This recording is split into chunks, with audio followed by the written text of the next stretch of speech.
எசேக்கியேல் தீர்க்கதரிசியின் புஸ்தகம் 43வது அதிகாரம் வசனங்கள் 1 முதல் 9 முடிய. பின்பு அவர் என்னை கீழ்த்திசைக்கு எதிர்வாசலாகிய வாசலுக்கு அழைத்து கொண்டு போனார். இதோ, இஸ்ரவேலின் தேவனுடைய மகிமை கீழ்த்திசையிலிருந்து வந்தது.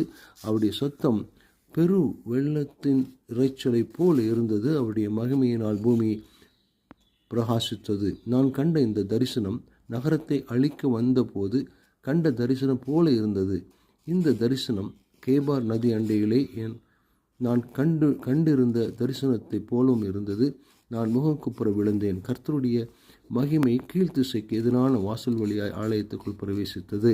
அப்பொழுது ஆவி என்னை எடுத்து உட்பிரகாரத்திலே கொண்டு போய்விட்டது. இதோ, கர்த்தருடைய மகிமை ஆலயத்தை நிரப்பிற்று. அவர் ஆலயத்திலிருந்து என்னோட பேசுகிறதை கேட்டேன். அந்த புருஷன் என் அண்டையில் நின்றிருந்தார். அவர் என்னை நோக்கி, மனுபுத்திரனே,